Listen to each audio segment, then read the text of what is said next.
आज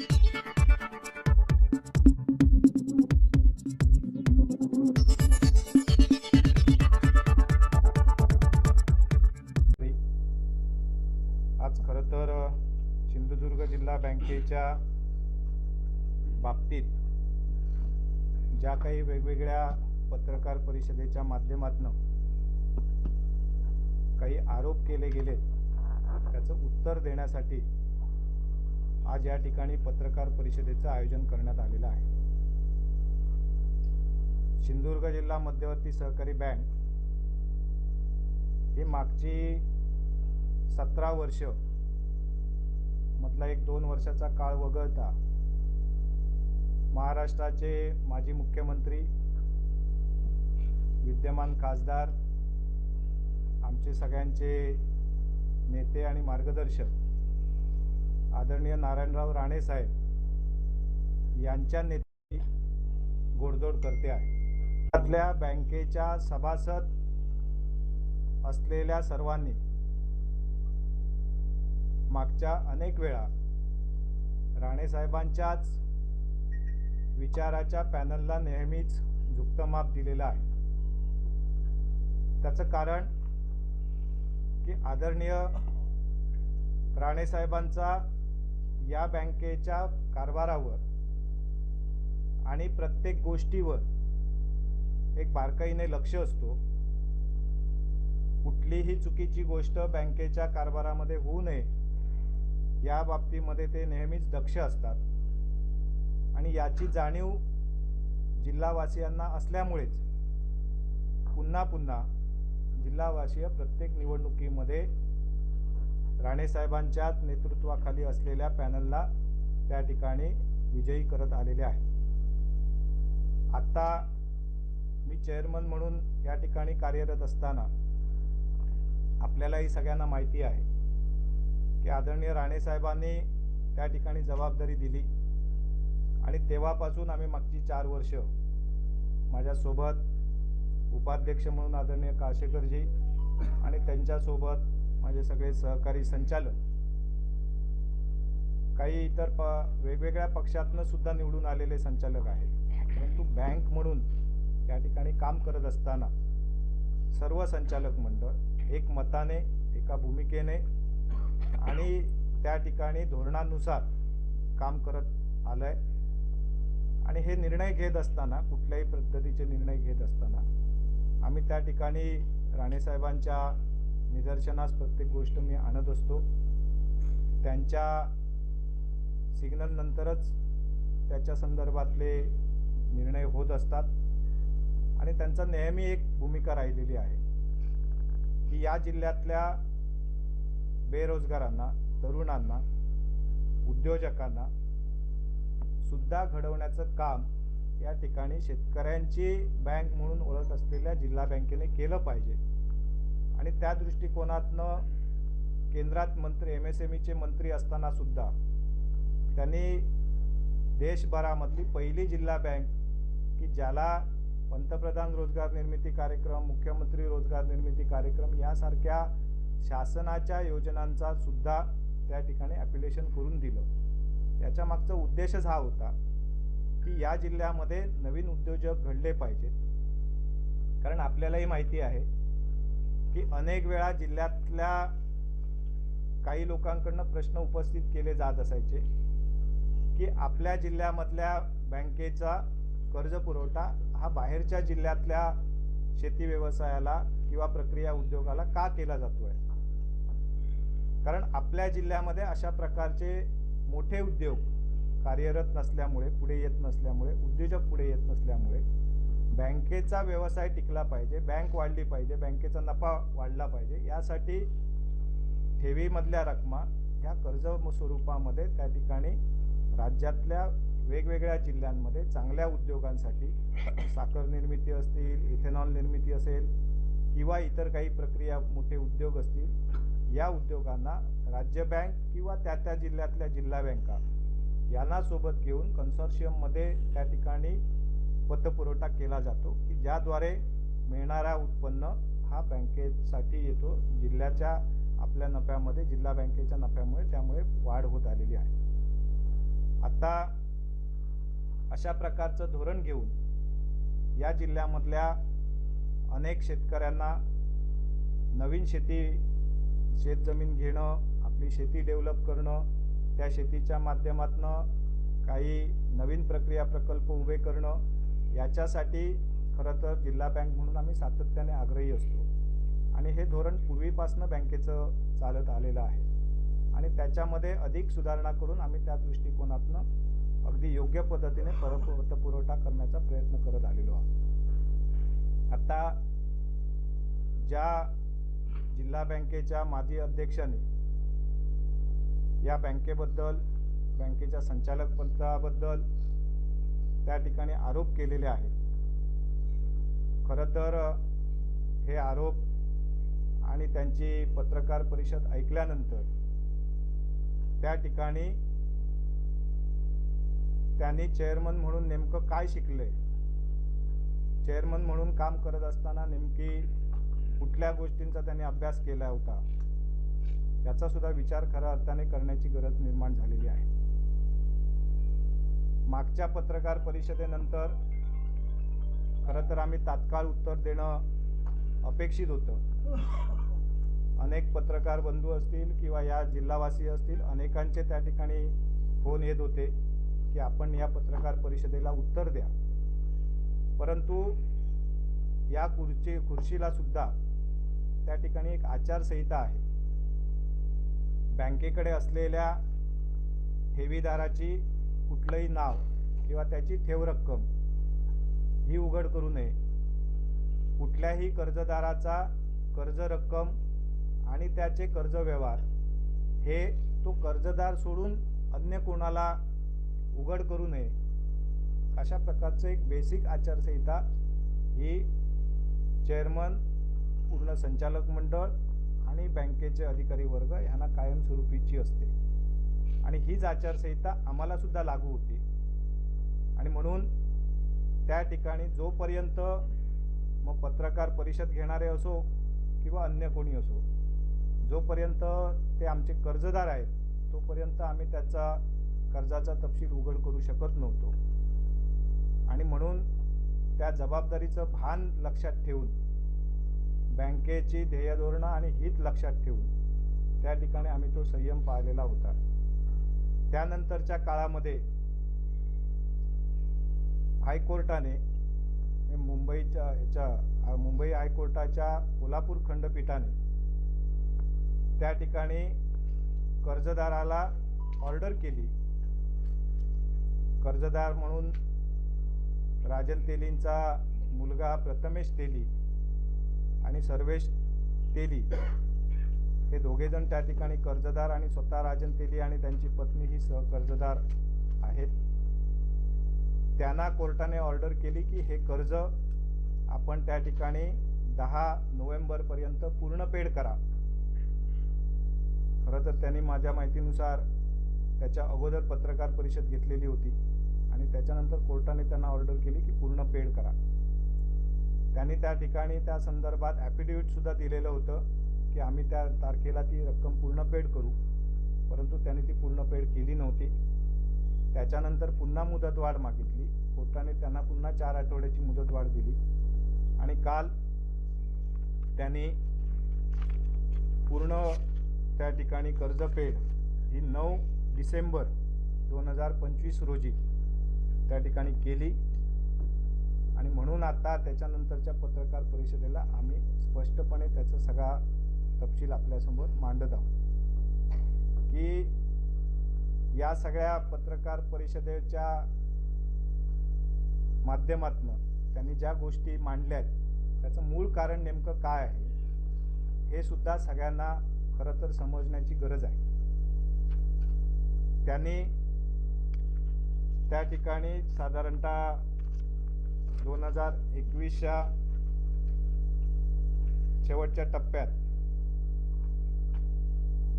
जून 2021ला 9,60 लाख रुपयाचं कर्ज जिल्हा बँकेकडनं सिंधुदुर्ग जिल्ह्यामधल्या एका जमीन खरेदीसाठी, शेतजमीन खरेदीसाठी घेतलेलं होतं. आणि हे कर्ज घेतल्यानंतर त्यावेळी त्या कर्जाच्या मंजुरीच्या वेळी त्यांना 2 वर्ष फक्त व्याज भरणं आणि त्यानंतर त्यांनी कर्जाचा हप्ता भरणं अपेक्षित होतं.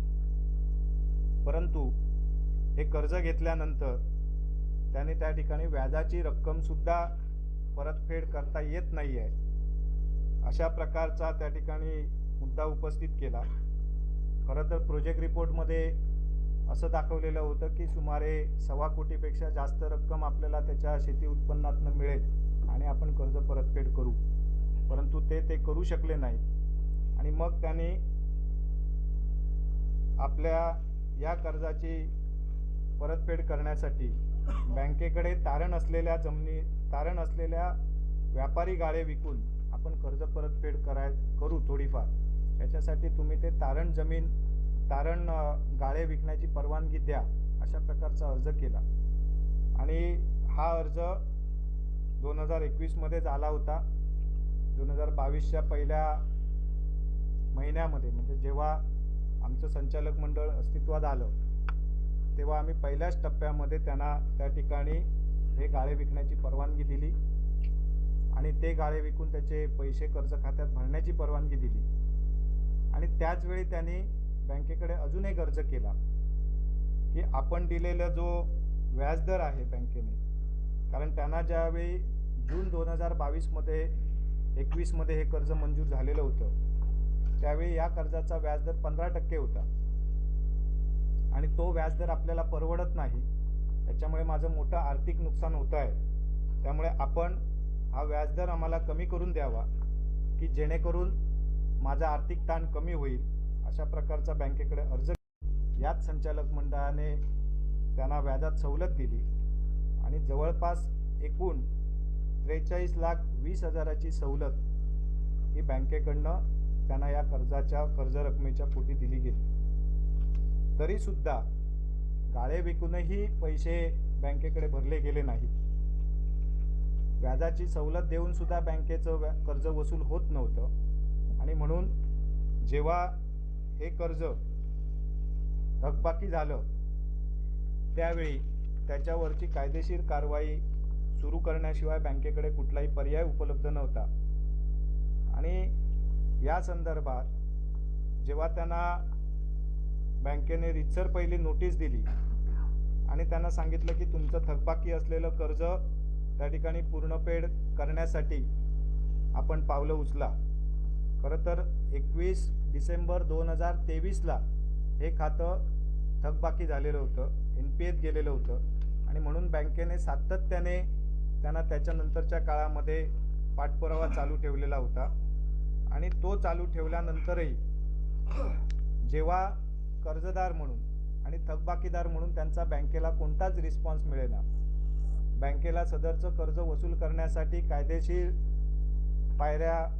पावलं उचलणं गरजेचं वाटलं, तेव्हा बँकेने पहिल्यांदा त्या ठिकाणी सहकार न्यायालयामध्ये दावा दाखल केला.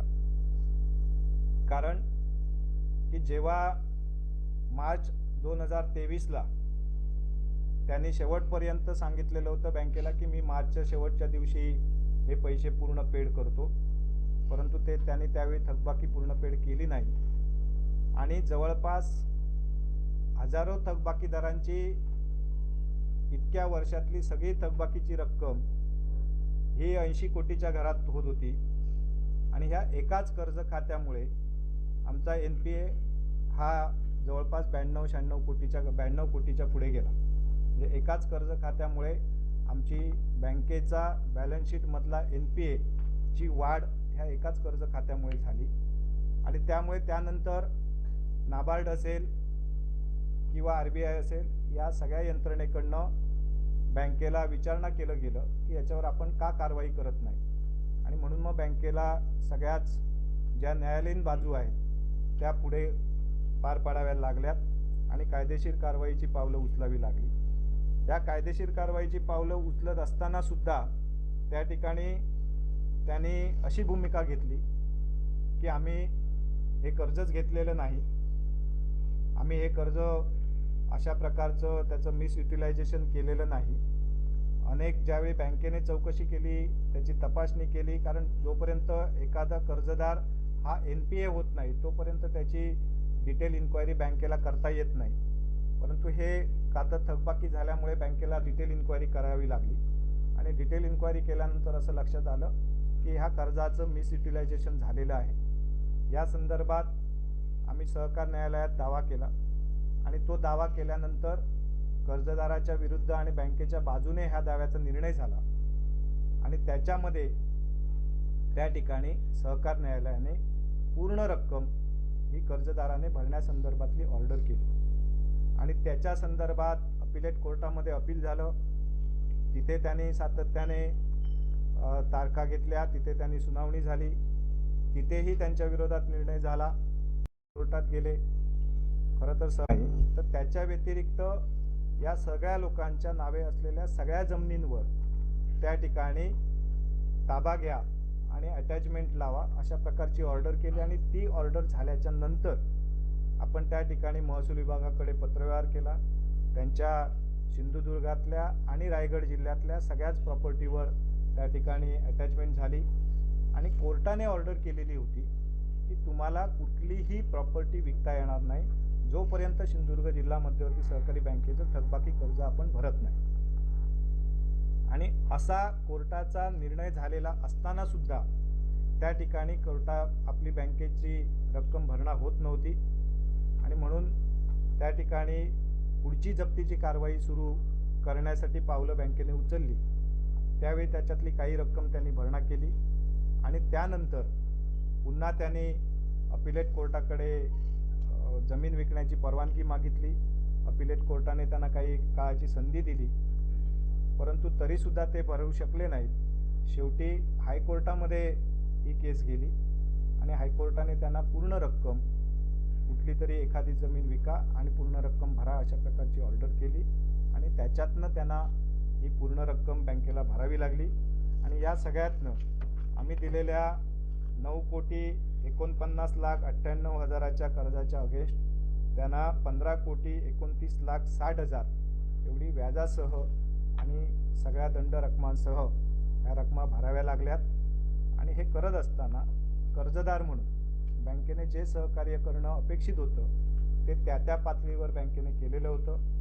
संचालक मंडळाने सुद्धा त्यांना कर्ज भरण्यासाठी ज्या काही सवलती त्यांनी वेळोवेळी मागितल्या त्या सवलती बँकेने त्यांना दिलेल्या होत्या. असं असताना सुद्धा त्यांनी कर्ज परतफेड करण्यासाठी जी टाळाटाळ केली, जो विलंब केला, त्याच्यामुळे शेवटी न्यायालयीन दावे करावे लागलेत आणि त्याच्यातनं ह्या ऑर्डर झाल्यानंतर त्यांना कर्ज भरावं लागलं. आणि खरं तर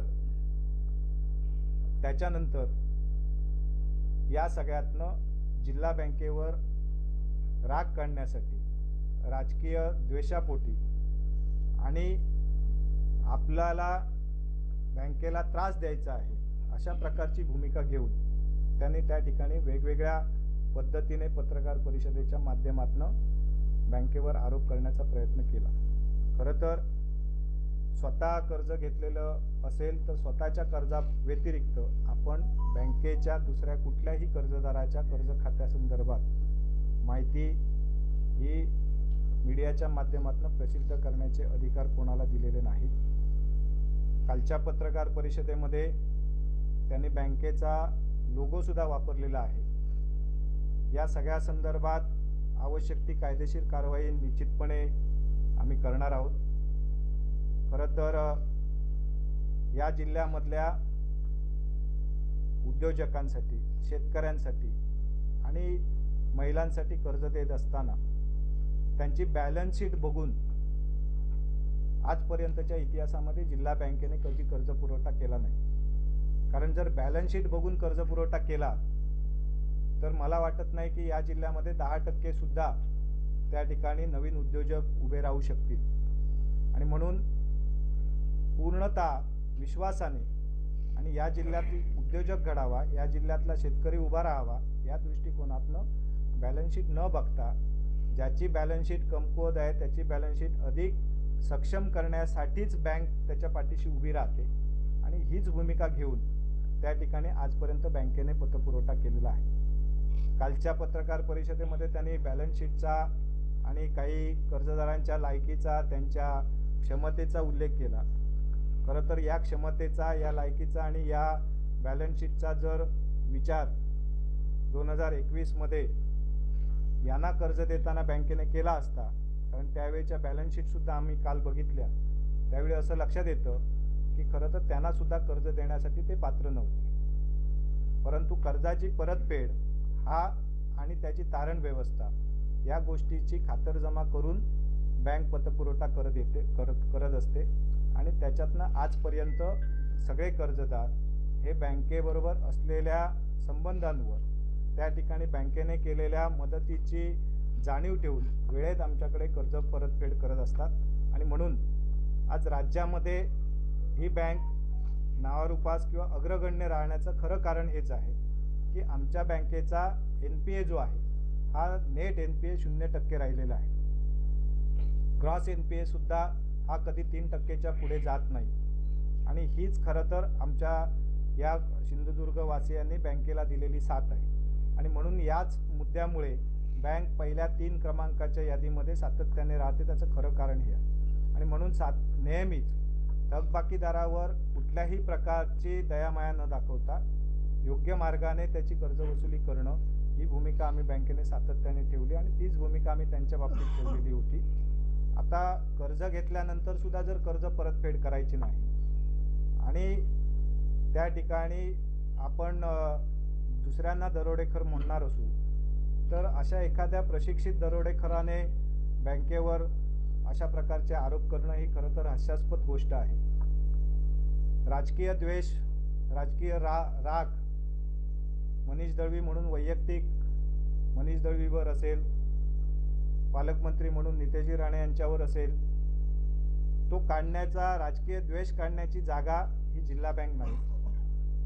खरं तर काल आदरणीय निलेशजी राणेसाहेब यांनी त्या ठिकाणी एक ट्विट केलं आणि त्या ठिकाणी त्यांनी आपली भूमिका स्पष्ट मांडली आहे. ते जर आदरणीय निलेश राणेसाहेबांचं नेतृत्व मानत असतील तर त्यांनी त्यांचा सल्ला ऐकावा. राजकीय आरोप प्रत्यारोप हे राजकीय प्लॅटफॉर्मवर येऊन करावेत, कारण ही जिल्हावासियांची बँक आहे. जिल्हावासियांनी त्यांच्या कष्टातनं कमवलेला रुपया या ठिकाणी डिपॉझिट म्हणून ठेवलेला आहे. आणि या 42-43 वर्षाच्या वाटचालीमध्ये आज ही बँक एवढा छोटासा जिल्हा असूनसुद्धा रत्नागिरी जिल्ह्यातनं वेगळं झाल्यानंतर आज आपण रत्नागिरी, रायगड यासारख्या जिल्ह्यांना मागे टाकून जिल्हा बँक पुढे जाते. हे खरं तर जिल्हावासियांसाठी एक अभिमानाची गोष्ट आहे. 4,000 कोटीचा व्यवसायाचा टप्पा हातात चालू असताना आम्ही जबाबदारी हातात घेतली आणि आज 4 वर्षाचा टप्पा आमचा पूर्ण होत असताना आम्ही तो 4,000 कोटीचा टप्पा 7,000 कोटीच्या पुढे घेऊन जाण्यामध्ये यशस्वी होतो आहे. याचा अर्थ की आम्ही योग्य पद्धतीने आणि पारदर्शकपणे कारभार करतो. कुठल्याही चुकीच्या पद्धतीचा कर्जव्यवहार आम्ही करत नाही. आणि हे सगळं करत असताना जो ठेवीदारांचा आणि जिल्हावासियांचा आमच्यावर विश्वास आहे, त्याच्यामुळेच हा जिल्हा छोटासा असतानासुद्धा त्या ठिकाणी इतक्या मोठ्या प्रमाणामध्ये बँकेची उलाढाल वाढते. आणि राज्यातल्या कुठल्याही जिल्हा बँकेचा इतक्या टक्क्याने व्यवहार वाढत नाही, व्यवसाय वाढत नाही, तेवढा व्यवसाय आपल्या जिल्हा बँकेचा वाढतो आहे.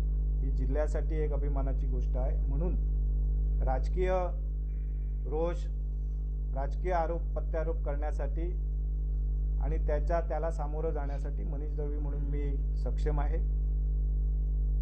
कारण आपल्याला जिल्हावासियांना माहिती असेल, हे सगळे राग जो आत्ता बाहेर येतो आहे हा आत्ताचा नाही आहे. 2014 पासून अनेक राजकीय घडामोडी झाल्या आहेत, ज्याच्यामध्ये प्रत्येक ठिकाणी त्यांचा पराभव झाला आहे आणि त्याच्यातनं व्यथित होऊन त्यांचं आता मानसिक संतुलन बिघडल्याच्या अवस्थेपर्यंत ते आलेले आहेत.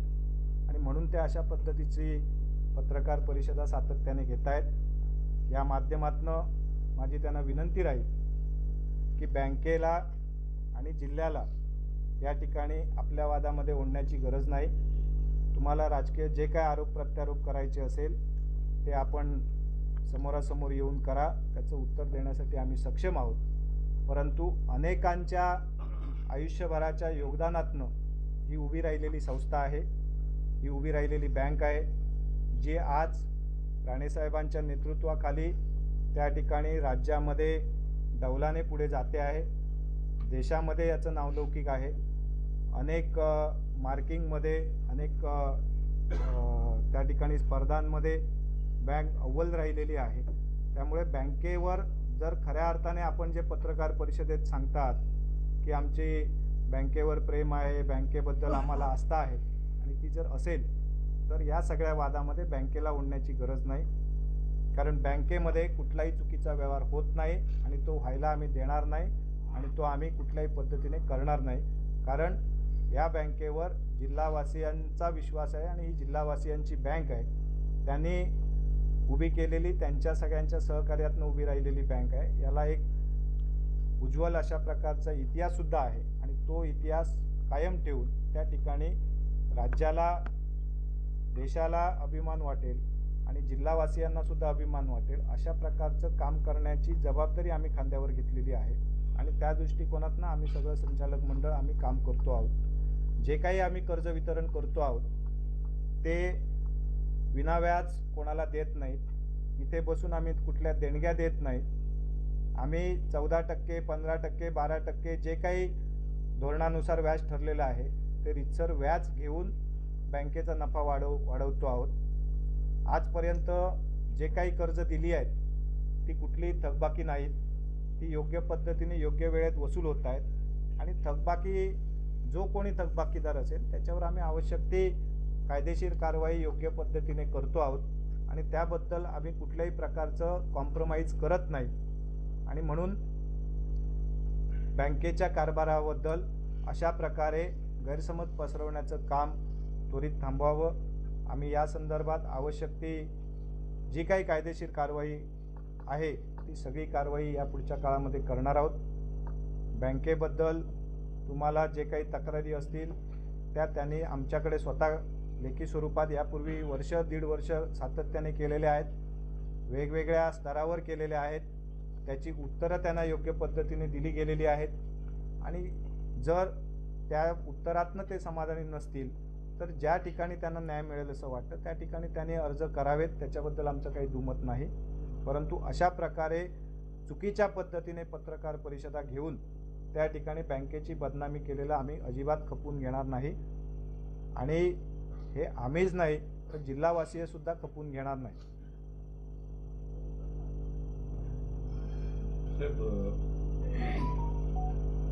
दुसऱ्या पोलिसावर आरोप करताना त्याने जो काही ॲफिडेव्हिट सादर केले त्याच्यामध्ये असं म्हटले स्थावर मालमत्ता जी त्यांनी गहाण ठेवली त्याच्या 10 पट कर्ज देण्यात आलं असं त्याने एक आरोप करताना काही पुरावे सादर केले. याबद्दल काय?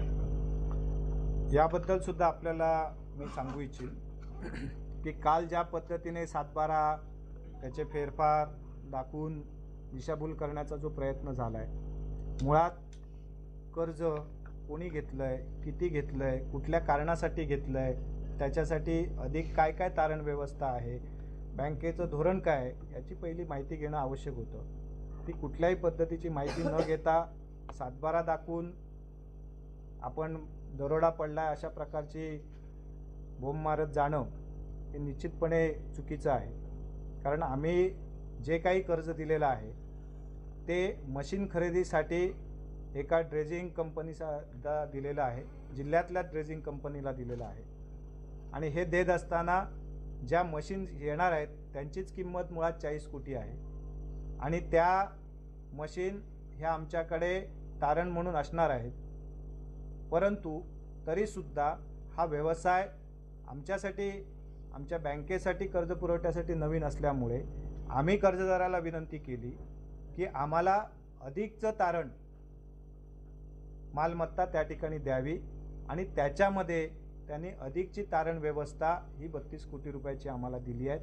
ज्याच्यामध्ये ज्या 7/12चा त्यांनी उल्लेख केला आहे त्याच्यासाठी आपण 27 कोटी रुपये आणि त्याच्या व्यतिरिक्त अजून एक जमीन की ज्याची किंमत साधारणतः 5 कोटी रुपये आहे, अशी 32 कोटीची ॲडिशनल तारण व्यवस्था ही बँकेने घेतलेली आहे. ही बँकेच्या सुरक्षिततेसाठी ही आम्ही घेतलेली आहे. याच्यामध्ये कर्जापोटी किंवा त्या जमिनीसाठी कर्ज दिलं अशा प्रकारचा कुठलाही विषय नाही. ही मशीनसाठी दिलेलं कर्ज आहे की ज्या मशीनचा व्यवसायाचा ॲग्रीमेंट हा 2 वेगवेगळ्या स्टेट गव्हर्नमेंटबरोबर झालेला आहे. ज्याची गव्हर्नमेंटकडनं येणारी रक्कम ही आमच्या बँकेच्या थेट खात्यामध्ये येईल याची ॲग्रीमेंटमध्ये आम्ही खातरजमा करून घेतलेली आहे आणि त्याच्यानुसार सुरक्षित कर्ज पुरवठा केलेला आहे. आणि जर जिल्ह्यातला कोणी व्यावसायिक अशा प्रकारचा व्यवसाय करणार असेल आणि त्याची परतफेड सुरक्षितरित्या जर होणार असेल तर कर्ज पुरवठा करण्याबद्दल कुठलीही अडचण नाही. कारण शेवटी जिल्ह्यामध्ये असे व्यवसाय झाले पाहिजेत, उभे राहिले पाहिजेत. त्यामुळे कुठेतरी फक्त अंदाजावर भुई थोपटत जाण्यापेक्षा व्यवस्थितरित्या जर माहिती आमच्याकडनं घेतली असती तर अधिकची माहितीसुद्धा आम्ही त्यांना दिली असती. आणि प्रशासनाने असं पण सांगितलंय की कर्ज वाटप घोटाळा आहे, ही मालिका आहे कर्ज वाटप घोटाळ्याची आणि टप्प्याटप्प्याने एक घोटाळा आपण प्रेसच्या माध्यमातून उघड करणार आहोत. मुळात बँक हे डिपॉझिट घेतल्यानंतर कर्ज देण्यासाठीच कर्ज देणं आणि कर्जावर व्याज घेणं हाच बँकेचा व्यवसाय. आम्ही जर कर्जच नाही दिलं तर बँकेचा व्यवसाय होणार नाही. 72 कोटीचा नफा असणारी बँक आज 116 कोटी रुपया कालच्या वेळी आणि आत्ता आमचं त्याच्याही पेक्षा यावर्षी जवळपास 125 कोटी रुपयाच्या आसपास आमचा नफा जाईल. हे नफ्यामध्ये वाढ आम्ही कर्ज पुरवठा करतोय म्हणून होते. कर्ज पुरवठा करणं ह्याला जर घोटाळा म्हणत असतील तर त्यांनी संचालक म्हणून आणि बँकेचा चेअरमन म्हणून नेमकं काय काम केलं आहे हे खरं तर प्रश्नचिन्ह आहे. कर्ज पुरवठा करत असताना त्याला बँकेचं धोरण आहे, RBIच्या गाईडलाईन्स आहेत, नाबार्डच्या गाईडलाईन्स आहेत आणि सहकार खात्याच्या गाईडलाईन्स आहेत. या सगळ्याचा वापर करून त्या ठिकाणी त्या पद्धतीने कर्ज वितरण केलं जातं.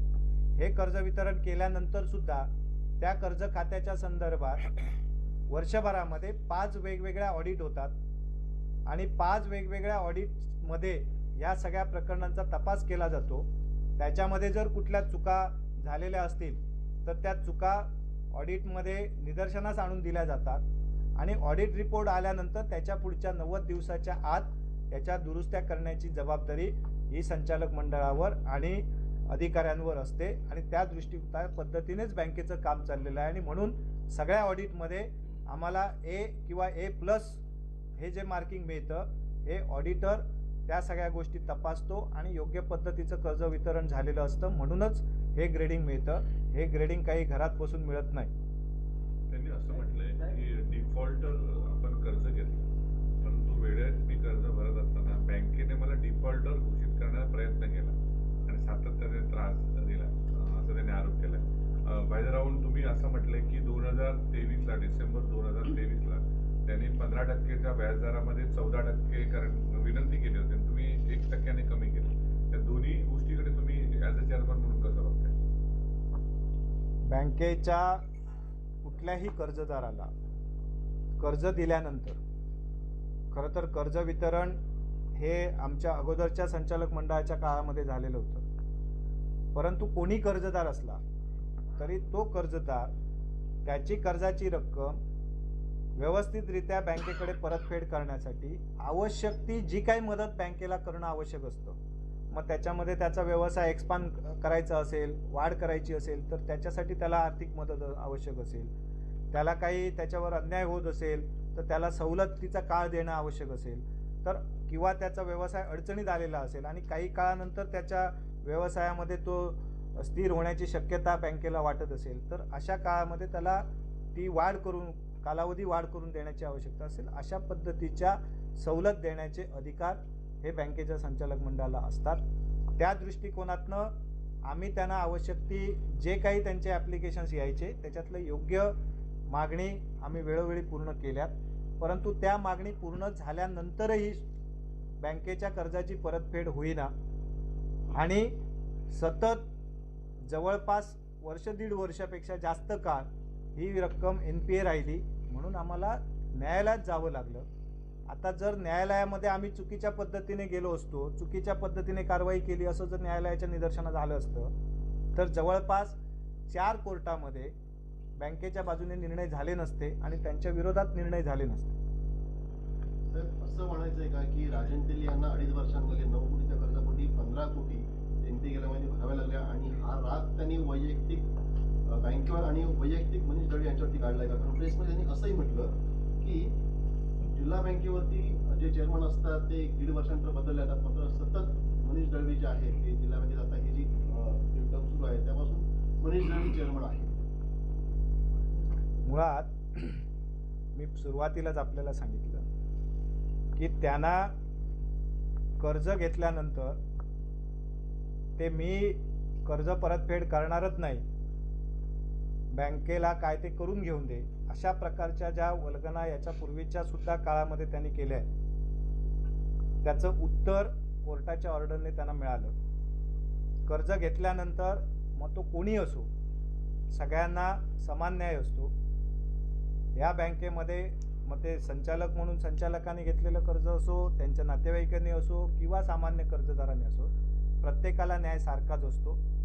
याच्या संदर्भात त्यांना हे कर्ज पूर्ण व्याजासह भरावं लागलं, याचा खरं तर त्यांच्या मनामध्ये मोठा राग आहे आणि त्यामुळेच बँकेला बदनाम करावं, बँकेला त्रास द्यावा आणि मनीष दळवीला टार्गेट करावं, हा त्याच्या मागचा उद्देश आहे. राजकीयदृष्ट्या त्यांच्या आणि आमच्यामध्ये अनेक वेळा मतभेद झालेत, म्हणून मी सुरुवातीला पण सांगितलं की जे काही राजकीय मतभेद असतील त्या राजकीय मतभेदांबद्दल आरोप प्रत्यारोप करण्यासाठी बँकेला मध्ये ठेवण्याची गरज नाही. समोरासमोर आम्ही लढायला सक्षम आहोत आणि तेवढी क्षमता आमच्यामध्ये आहे आणि हे आम्ही वेळोवेळी सिद्ध केलं आहे.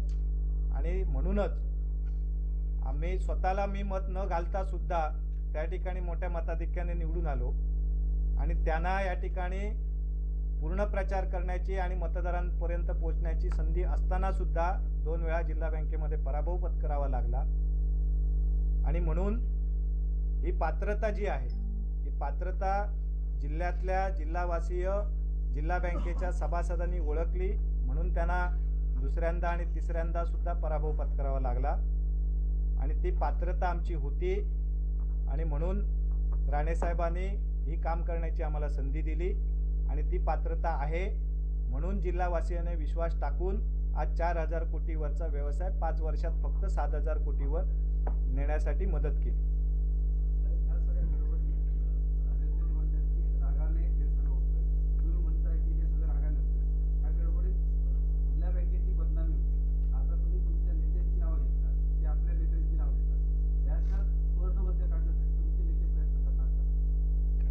काल मला वाटतं आपण जर ट्विट बघितलं असेल आदरणीय निलेशजी राणेसाहेब यांचं, तर आणि त्याच्या व्यतिरिक्त त्याच्यापूर्वीसुद्धा मला वाटतं आपल्याच प्रश्नाला सावंतवाडीमध्ये निलेशजींनी एक उत्तर दिलेलं होतं की यापुढच्या काळामध्ये कोणीही कोणावर आरोप प्रत्यारोप करणार नाही आणि या संदर्भातले जे काही विषय असतील ते बसून चर्चा करून सोडवले जातील.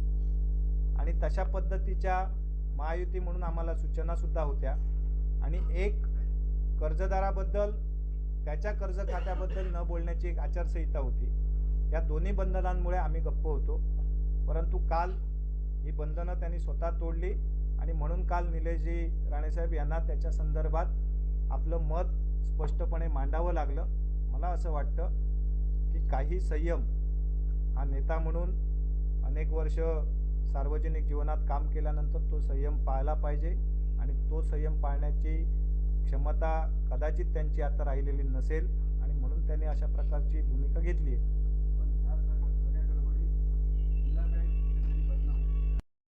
की जिल्हा बँकेला कोणी विनाकारण बदनाम करण्याचा प्रयत्न करू नये.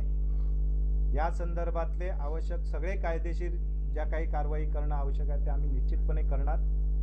परंतु बँकेच्या ठेवीदारांना, जिल्हावासियांना, राज्यातल्या जनतेला बँकेची पण बाजू समोर गेली पाहिजे आणि ती बाजू मांडण्यासाठी म्हणून आज आम्ही पुढे आलो आणि ही बाजू स्पष्टपणे आपल्यासमोर मांडली आहे की जेणेकरून बँकेने नेमकं काय केलं आहे हे सुद्धा सगळ्यांना समजलं पाहिजे आणि त्या दृष्टिकोनातनं त्याच्या संदर्भातली सगळी माहिती मी आपल्यासमोर आज मांडलेली आहे. निलेश राणेसाहेबांनी काल ट्विट केलं, त्या ट्विटमध्ये त्यांनी शेवटी म्हटलं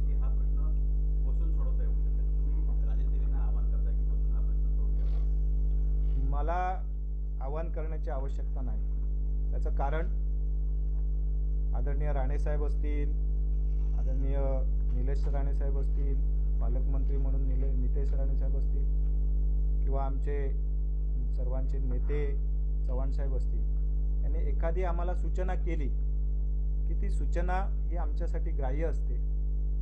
कारण नेतृत्वावर विश्वास ठेवून जनतेने, सभासदाने आम्हाला या जबाबदारीपर्यंत आणलेलं आहे.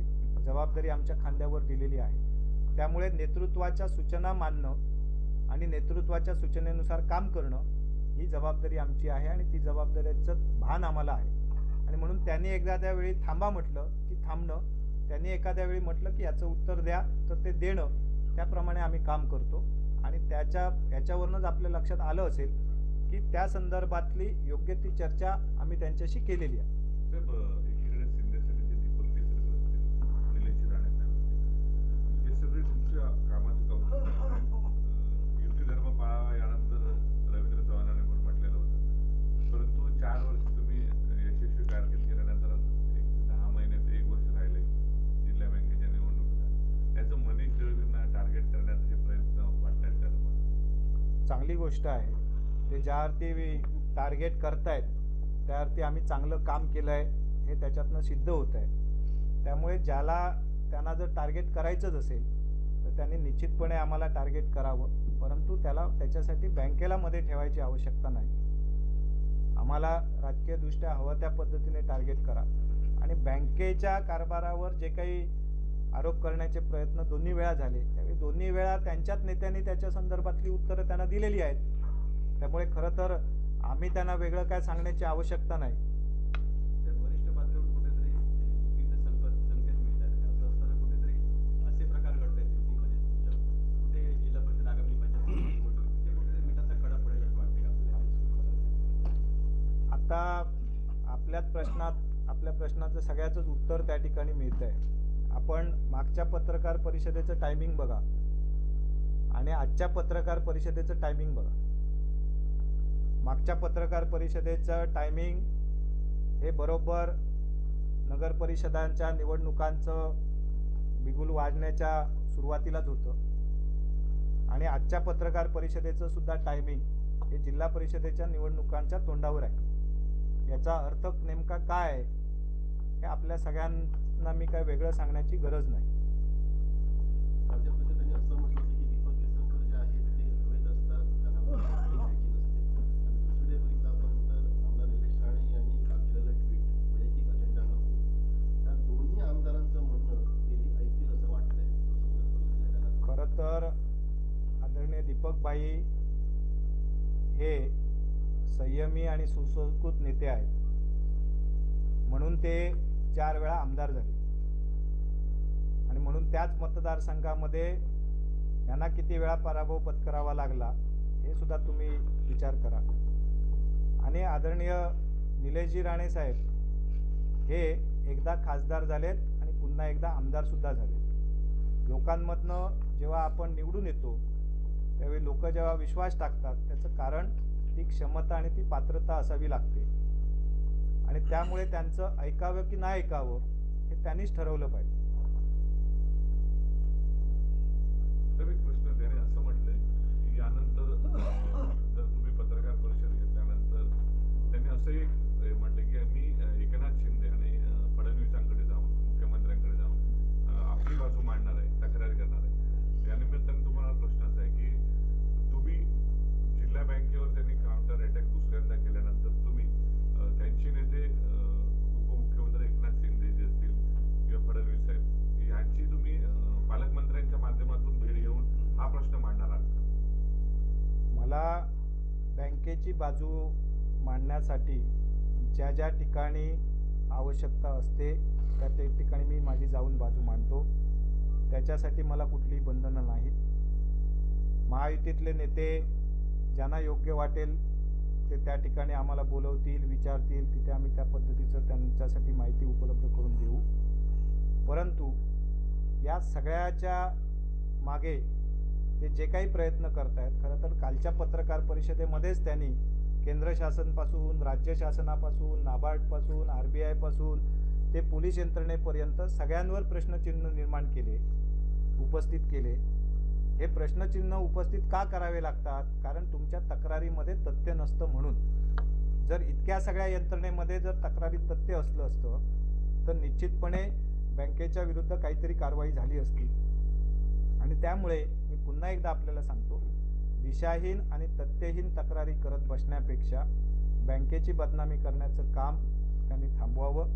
यापुढच्या काळामध्ये त्यांनाच नाही तर त्यांच्या या प्रयत्नाला आणि त्यांच्याबरोबर अशा प्रकारचे इतरसुद्धा जे कोणी प्रयत्न करतील कुठल्याही प्रकारची हयगय करणार नाही. कारण बँक ही जिल्हावासियांची आहे, सर्वसामान्य शेतकऱ्याची आहे.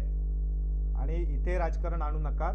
इथे आत्तासुद्धा बघा, आपण इथे जे संचालक बसलेले आहेत हे फक्त एकट्या भारतीय जनता पार्टीचे नाही आहेत, तर इतर पक्षामधनं सुद्धा जे निवडून आलेले आहेत ते सुद्धा संचालक इथे बसले आहेत. त्याचं कारण बँक आणि बँकेचं धोरण आणि त्या दृष्टिकोनातनं जिल्हावासियांना योग्य ती सेवा देणं याच्यासाठी आम्ही सगळेजण आग्रही असतो. आणि याच्यासाठीच राणेसाहेब नेहमी आग्रही असतात. आणि आम्ही आमच्याकडे जी जबाबदारी जनतेने दिलेली आहे, जिल्हावासियांनी दिलेली आहे, ही जबाबदारी योग्य पद्धतीने पार पाडणं आणि तो विश्वास कायम ठेवणं, तो विश्वास कायम टिकवणं याच्यासाठी जे काही योगदान देणं आवश्यक आहे हे आम्ही देत राहणार. अशा प्रकारे कोणी आरोप प्रत्यारोप केले म्हणून बँक बदनाम होणार नाही. लोकांना विश्वास आमच्यावर आहे, जनतेला आमच्यावर विश्वास आहे आणि त्याला आवश्यक ते ज्या ज्या पद्धतीची उत्तरं देणं आवश्यक असतील ती देण्यासाठी मी स्वतः सक्षम आहे. थँक्यू.